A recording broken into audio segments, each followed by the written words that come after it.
Welcome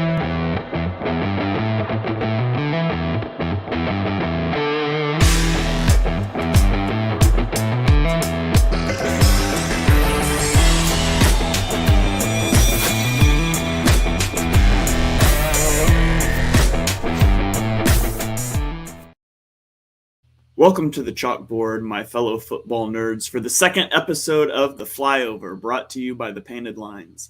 I'm your host, Shane Half, and you can follow me on Twitter at @halfandhalf_TPL. I'm joined today by the godfather of The Painted Lines. It is Dibes. Give him a follow on Twitter at MrCrockpot. Dibes, how are you doing this fine Monday afternoon? Doing well, man. Excited to talk some football. Roster cuts are tomorrow. The Eagles' final roster will be known in just a little over 24 hours. So, psyched, man.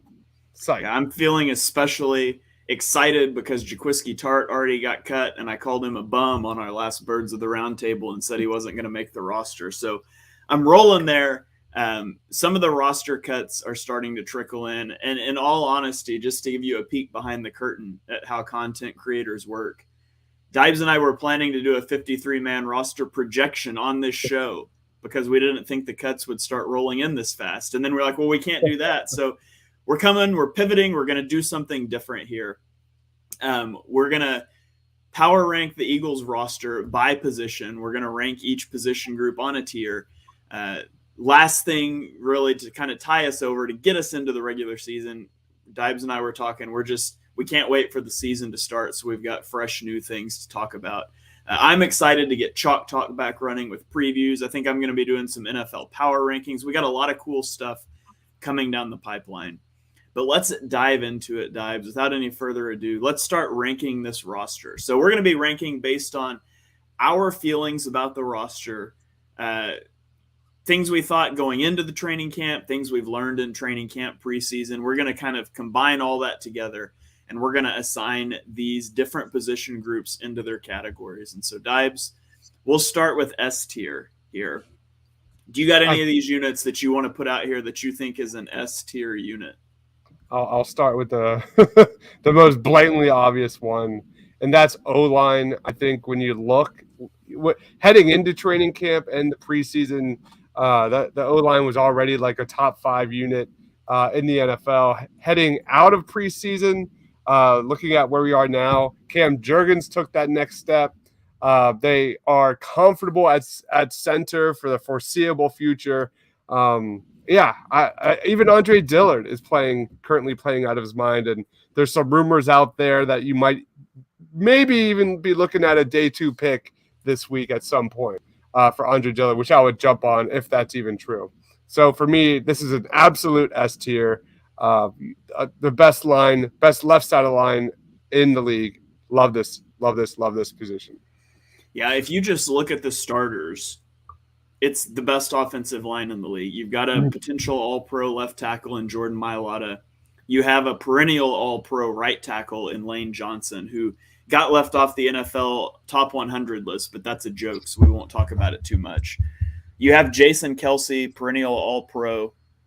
Then you've got Isaac Seumalo, who is switching to right guard, but he's an average starting guard in the league. And you've got Landon Dickerson, who played extremely well as a rookie. And that's before you factor in backups that Andre Dillard. Yeah. People think Andre Dillard is a bad player in Philadelphia. Andre Dillard's not a bad player. Nobody saw Jordan Mailata coming. Andre Dillard would be starting. He would be an average starter, in my opinion, getting a contract extension right now, if not for Jordan Mailata. So they have an average backup at left tackle, an average starter, and then we've seen Cam Jurgens be really, really good. Jack Driscoll is competent at right guard and right tackle. So there's some teams in the NFL that would trade their starting offensive line for the Eagles' backup offensive line, and that's a great feeling, especially that the Jason Kelce retirement's not hanging over your head anymore based on what we've seen out of Cam Jurgens. So I feel very confident placing offensive line in the S tier. Is there any others that you would put up here? Definitely. And this might be questionable, but just real quick on the O-line. You have Opeta, you have Driscoll and Anderson. I think all 3 of those guys can play anywhere across the offensive line. So the Eagles' depth, like you said, is terrific. I thought heading into training camp, the Eagles' wide receiver position was really good. I think coming out of preseason and training camp, I think it's even better than I ever expected. I think Devin Allen makes this roster. He gives the Eagles something on special teams they haven't had in a long time. They have Deion Kane, who I think they will sneak on the practice squad. But you look at the Eagles wide receivers, Brown, Devontae, Quez, and Pascal. I think those top four guys is some of the best we have seen in Eagles history. It's way too early, but I'm going to throw the wide receiver position in an S tier. I think that is going to be something special. In like 6 months from now, we'll be looking at this position and be like, wow, that was awesome. Yeah, I agree with you on that. I think the wide receiver group is S tier. It's a top 5 receiving unit in the NFL. Now, if they don't put up those stats, that's going to tell you everything you need to know about the quarterback, and we'll get into that later. But A.J. Brown is an elite NFL receiver. He's a top 10 receiver. Devonta Smith set the rookie receiving record for the Eagles, the franchise rookie record. And then Quez Watkins is a guy that we're both very, very high on. Zach Pascal looked good in the preseason. They're 4 deep at receiver with really good receivers. And it's the first time, like you said, in a long time. The Eagles have got receiver wrong for so long. And they finally have it right. And so I'm excited about wide receivers. I definitely would put them up here at the top of the list. Yeah. Fingers crossed, man. We'll see what they do with Devin Kane. I think, Devon Allen. We'll see what they do with him.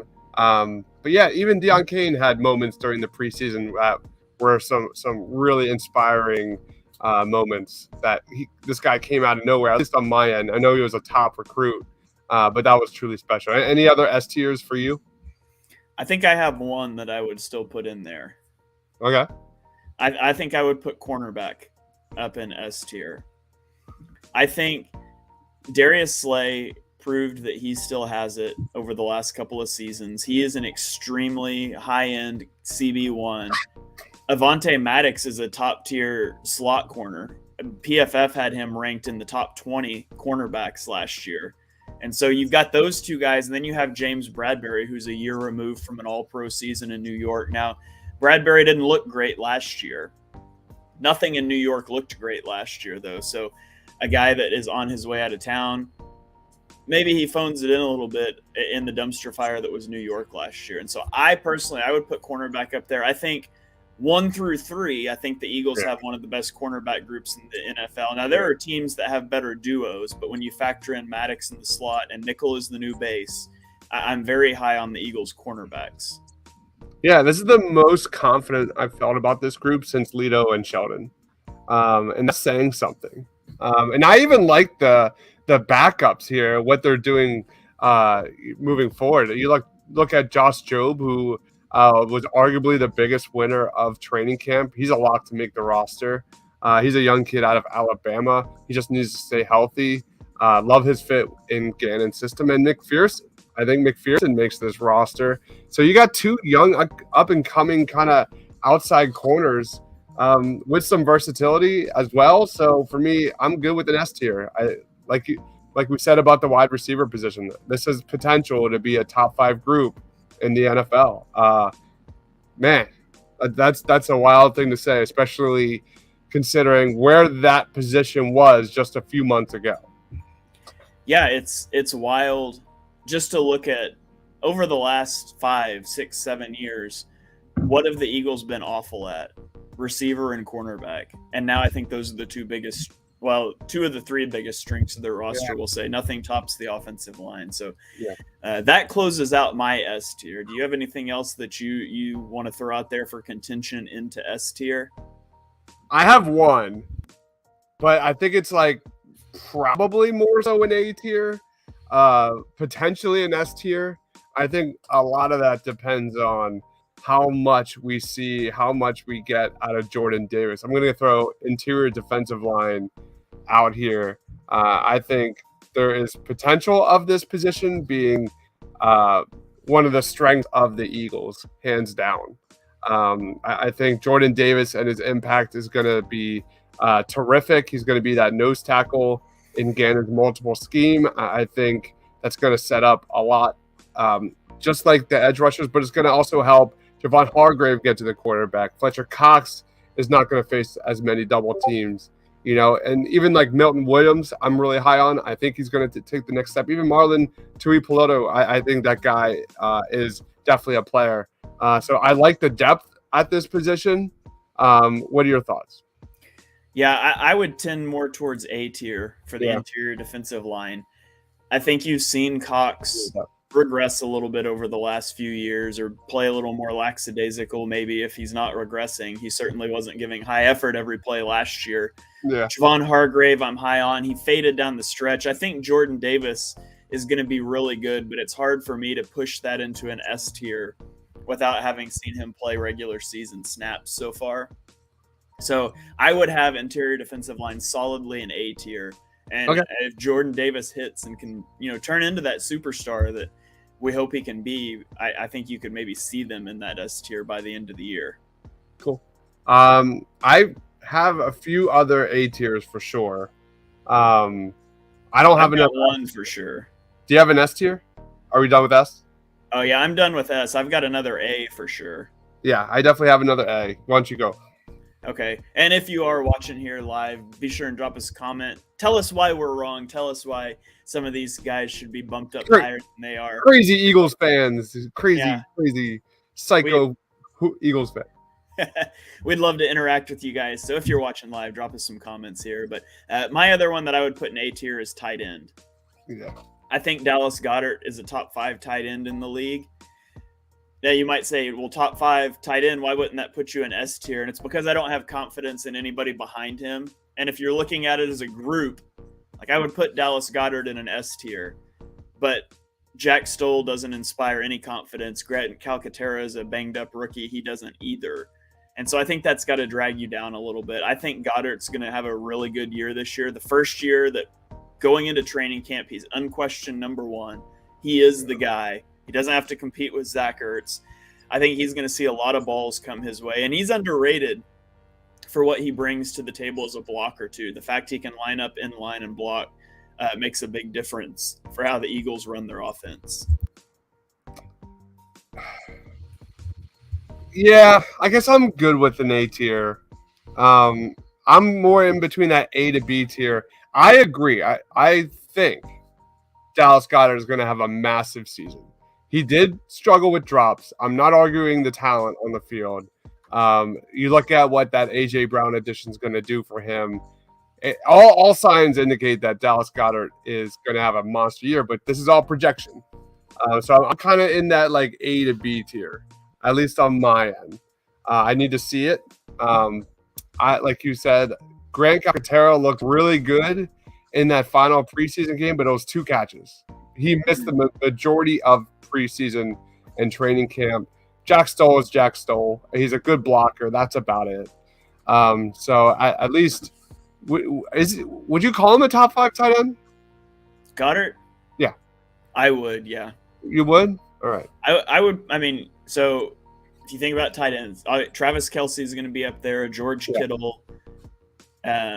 Mark Andrews. Kyle Pitts. Dallas Goddard. Who else? I feel like there's one other big tight end I'm missing. You've got George Kittle, Darren Waller, Dalton Schultz. Darren Waller. Mm-hmm. Yeah. So Darren Waller. So maybe top 6. Maybe I would put him 6.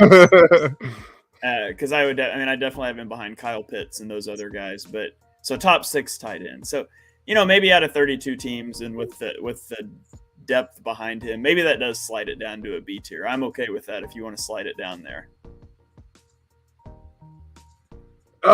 This is tough. Can we just do this? Put it in between. It's the A- B+ tier. Feels like cheating, but I'm okay with it. Yeah. I want to do something here. I want to hear your thoughts. I'm throwing linebacker in the A tier. Like I said, what did difference a year makes, or I guess 2-3 years, because like we're so used to watching. I gotta ask a clarifying question first. Yeah. Are you considering Hassan Reddick a linebacker or an edge? Sam, yes, I'm So considering you're him considering as a linebacker? Yes. Okay, so I in my head I was thinking about him as an edge. So all right, go ahead. I think the addition of Reddick, he's going to play linebacker, he's going to play edge. He is, at least as long as he's not consistently dropping back in coverage, he's going to be all over the defense. I think TJ Edwards is arguably in at least in the midst of playing some of his best football right now. Kaiser White is an underrated addition here. And then you got Nakobi Dean. I don't think you're going to see a lot from Nakobi Dean, at least from the start. But as the season progresses, as it continues, I think we'll see his snaps ramp up. I'm hoping Jonathan Gannon at least throws Nakobi Dean early on in some blitz packages, because I think I could be wrong, but I'm pretty sure Nakobi Dean had like 30-plus quarterback pressures last year at Georgia. The dude is awesome at getting to the quarterback. So there's definitely little things that I want to see Nakobi Dean put in, but at least from the linebacker standpoint, I think this is the best, just like wide receiver and cornerback. This is the best the Eagles linebackers have looked in a long time. What are your thoughts? Yeah. So if you're, that's why I asked you about Hassan Reddick, because if I'm considering him an edge, I wouldn't put them up this high. And I do like what they've done. Kazir White, good player. He's going to make an impact. TJ Edwards is playing well. Hassan Reddick being included with linebacker gives you cause to elevate them up there. I would kind of see them in that same thing as tight end, kind of between A and B probably. We'll probably just have to make a call there. That's fine. The A- B+ tier.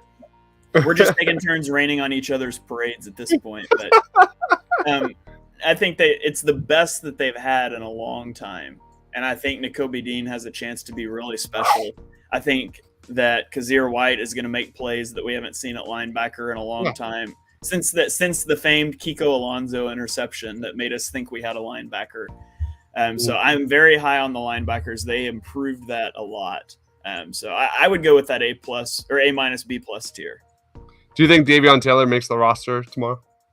I don't. I think he's going to get out. I think they're going to keep. I mean, the ones we've talked about, the four there: Dean, Reddick, Edwards, and Kazir White. I think Sean Bradley has a better chance to make the roster than Taylor does. I think both Patrick Johnson and Kyron Johnson are strong contenders to make the roster as well. So you just can't keep that many guys. I think Taylor's done. I had Taylor off before this was going to be a roster projection.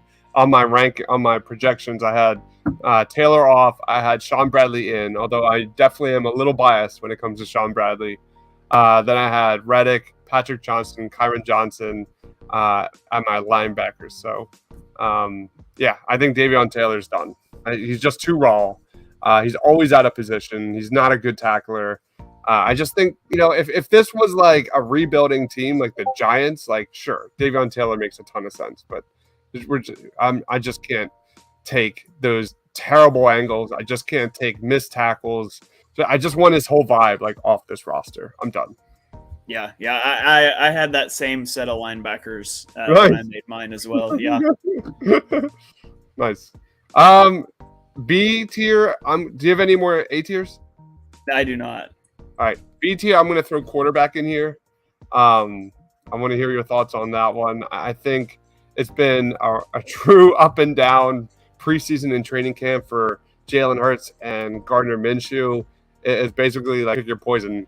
Like one day, just like last year, like Jalen Hurts had a good day, then he had a bad day, then he had a good day, then this day. Like it's kind of been all over the place, just like this stream right now. Sorry about that. I clicked the button and then I didn't know which one I clicked it off of.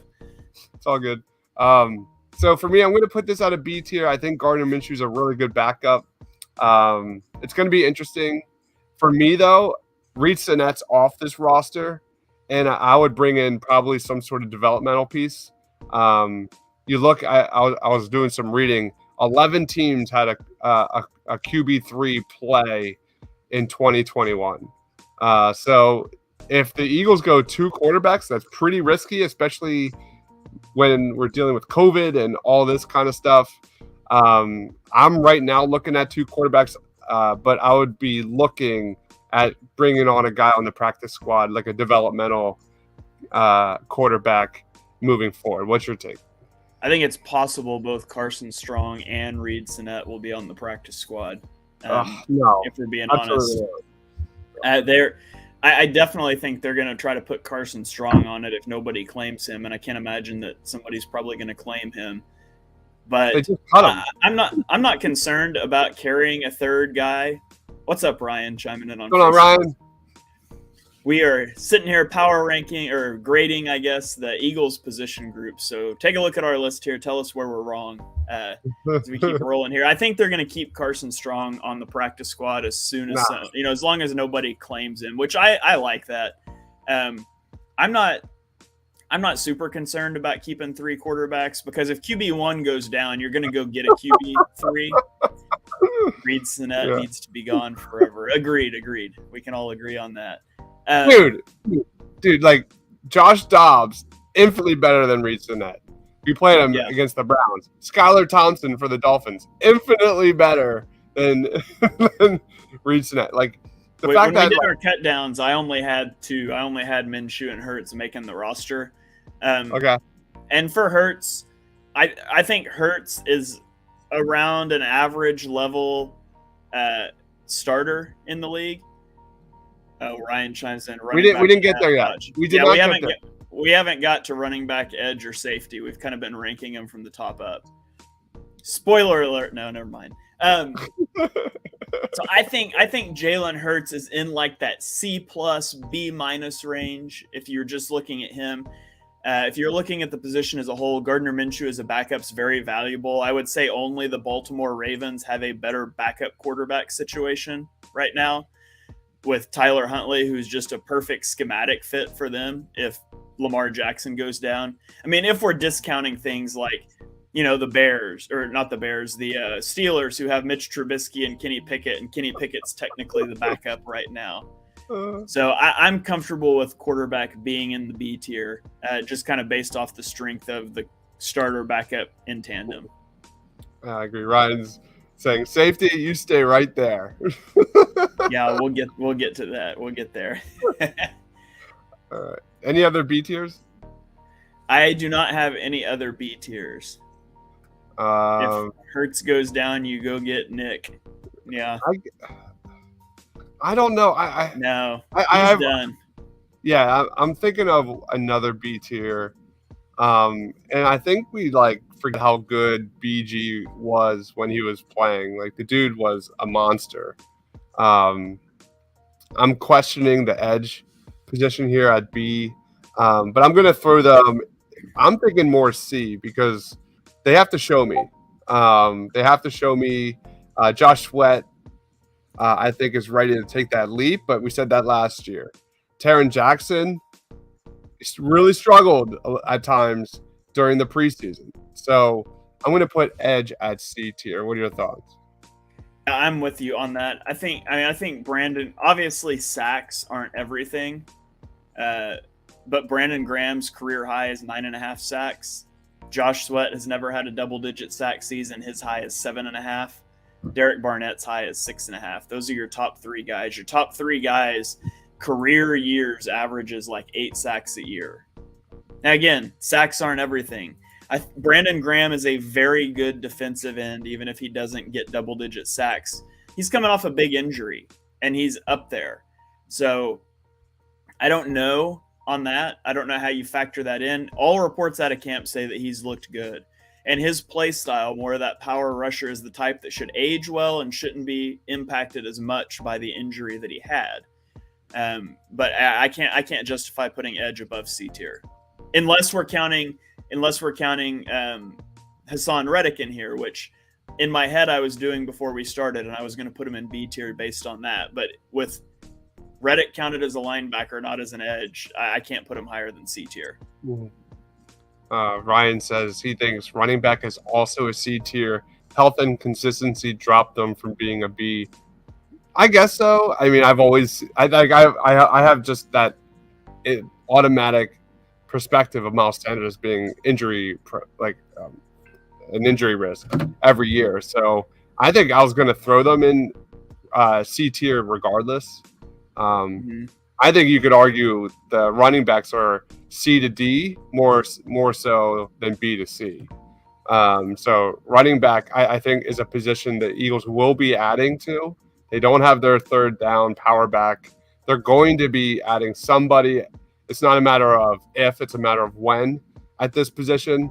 So I guess I'm good with C. What about you on running back?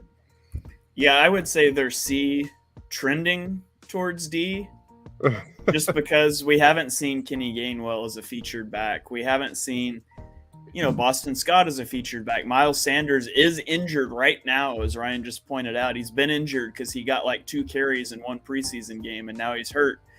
He's a guy that can't stay healthy, and I like the skill sets that they have and how they complement each other if health is a thing and consistency is a thing.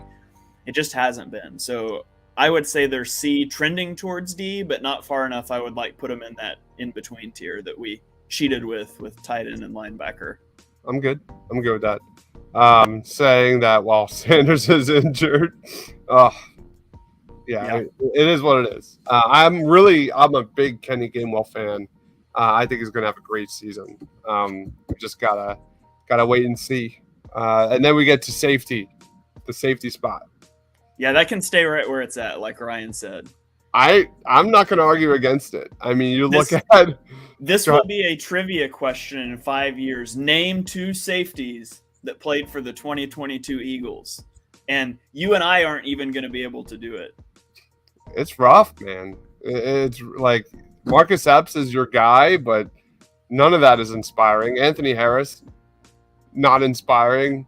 Then you get to, we don't know what it's going to look like yet. Tart just got released. So you're looking at probably Josiah Scott is going to get some time at safety.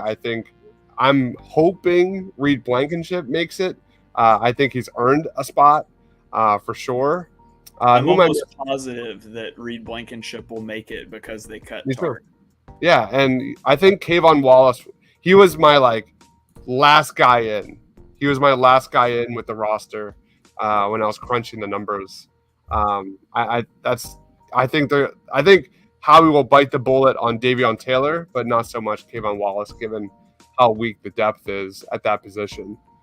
So I think the Eagles will roll with Scott, Epps, Harris, Blankenship, and Wallace. That's where I'm guessing, and that's got to be among the worst group in the NFL. Easy. Yeah, easily. I easily, without surveying other rosters, I can say the Eagles easily have the worst safety room in the NFL. No question. So let me ask you this. We saw trades last year. Obviously, the Gardner Minshew deal, I think, happened the day after the last preseason game. Give me a trade that you think is a possibility here for the Eagles. Well, I think the hope is Jalen Reagor is gone for a bag of peanuts. If Howie can get off that deal, that would be absolutely incredible. There would be a massive trickle down effect if that were to happen. I guess the question is, would that trickle down effect happen with what we saw during the preseason, or would it mean bringing in someone else? I don't know. I hope, I'm praying it's Jalen Reagor, because if you're able to get off of Jalen Reagor, that opens the door for Devon Allen, and we all know how much the Eagles special team unit struggled last year. And I don't know, maybe Devon Allen could return and do some returning as well. Deion Kane has great hands. You look at Jalen Hurts, man, he struggles hitting tight windows. We all know this. And having a guy with great hands like Deion Kane is always valuable. So for me, it's Jalen Reagor. What about you? Yeah, that's the same for me. I don't think Jalen Reagor or Andre Dillard are going to get moved. I think those are your 2 biggest candidates as far as trade away, unless we're talking about one of the million slot corners with safety versatility the Eagles have, like Josiah Scott, Tay Gowan, those guys. Yeah. But significant pieces, guys that will make the roster if not traded, it's Rieger and Dillard. Yeah. I don't think either is going to get moved. I think the Eagles want too much for both, to be honest. So the other things I could see the Eagles doing, I could see them potentially making a deal to get a safety, or I can see them signing a quarterback. I could see them going and getting a quarterback to bring in as QB3. I could see him maybe signing a safety that gets cut if there's a guy they think is going to be better than what they've got. But I think your most likely moves as far as bringing players in is going to be signing a quarterback, trading for a safety. And bringing in a running back as well. I'm going to be all over the place on Tuesday afternoon looking for, what running backs out there would be best fit for Sirianni's system. So I think running back is 100% in play as well. That position definitely needs some juice. Yeah, Ryan says if Howie got it basically a 6th for J-Jaw, then Rieger should get you a 4th. That's not. Legitimately, I would trade Jalen Rieger. Like if somebody wanted him, I would say, just who's somebody you're going to cut anyways? Trade him to us and we'll cut him. Like really anything, just getting him off the roster via trade saves you close to $3 million. I would trade him for a swap of 7ths. He just shouldn't be here. He's eating up roster space. He said Dillard's too valuable to have as a backup unless someone is going to get you a 2nd or a 3rd and a 5th. I've been having this debate on Twitter all day. I would trade Dillard for a 3rd. You're going to lose him at the end of this year, and he's going to get you a comp 3rd if you don't sign people, but that's at the end of around 2 years from now versus mid-round this year. Mm-hmm. So there's a big difference there. And it's relying on you not signing people. But I don't know. I mean, he's valuable as a backup left tackle, but he can't play right tackle. He can only play left tackle. The only scenario that he's playing is if Jordan Mailata gets hurt. Like if Lane Johnson gets hurt, Jack Driscoll is going to be your right tackle because they're not going to shift multiple pieces around. So for Dillard to get in, if Mailata is not hurt, it's going to have to mean that both Driscoll and Lane got hurt. That's just big contingencies. I think the Eagles would trade him for a 2nd, and I don't think they're going to get that. I personally would take a 3rd if somebody offered it. And kind of related, like Minshew's going to be a free agent. Like Gardner Minshew is in a contract year. That dude wants to start. He wants to make money. So just more reason why the Eagles should be actively looking to bring in another quarterback, not Reed Sinnett, not Carson Strong. Find another guy like Jalen Hurts. Like if they could bring that guy, what was his name? Josh Dobbs or from the Cleveland Browns. Like that guy was terrific. Like bring him in. There's got to be something better out there than what the Eagles currently have. Yeah. All right. So that's kind of some move. That's how we would rank the positions right now. Maybe some moves to look at over the next couple of days. Dibes, you got anything else you want to throw out here about this Eagles roster? Any takes you want to get off your chest? Like a upside down Christmas tree, which bodes really well for the 2022 season. I mean, look at those skill positions: wide receiver, cornerback, O-line, D-line. That's always going to be there. That's the Eagles' blood and guts right there. But my goodness, wide receiver, cornerback, and even linebacker being thrown up there at the top of the positional rankings. This is like uncharted waters for Eagles fans. Those position, the strengths of those positions, it's something we haven't seen in a very long time, and there's a lot of reason to be excited. And I think this graph shows why you should be. Look, it's you got 3 S tiers. You have 1, 2, 3, 4 A to B tiers. Like the Eagles have a lot of moxie going into 2022, and it's going to be really exciting. Yeah, absolutely. I think you look at that list and you see O-line and wide receiver at S tier. The Eagles have done what they needed to do. They have paved the way for 2022 for Jalen Hurts to go grab life by the horns and prove he's a franchise guy they need to give a contract to, or he doesn't do it. There can't be an excuse after this year. They've laid the foundation perfectly. You look at what they did with bringing in Jordan Davis last year. The pass rush wasn't good. The run defense wasn't spectacular.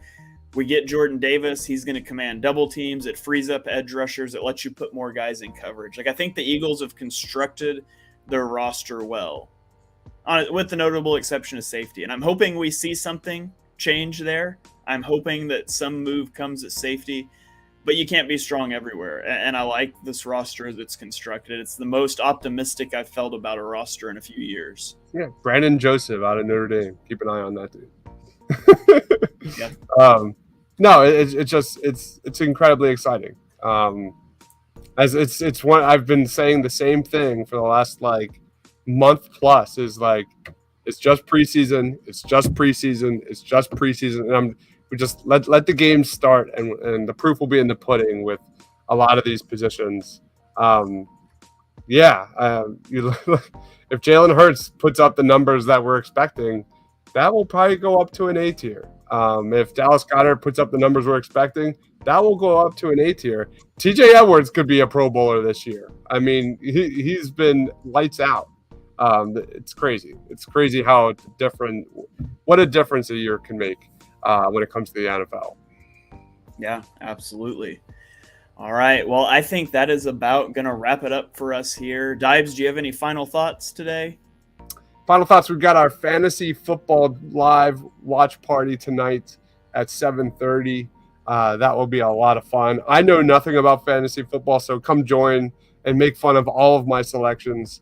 It's going to be a riot. Carson Strong might be on that list. Who knows? We have Party on Broad right after that, just reacting to all the top Eagles news, me and Rob. And then Birds of the Round Table will go down tomorrow night at 8 p.m. I might have a special guest for us as well, so that will be fun. Just basically reacting to all the cuts, all the moves, everything going down for the Philadelphia Eagles. All right. Be sure you join us for all of that stuff. I will explain to Dibes off air here before the draft tonight that you don't draft backup quarterbacks to be your backup quarterback in fantasy football. We'll get that lined out before tonight. But you guys keep it tuned here to the Painted Lines. Thank you for those of you that joined in.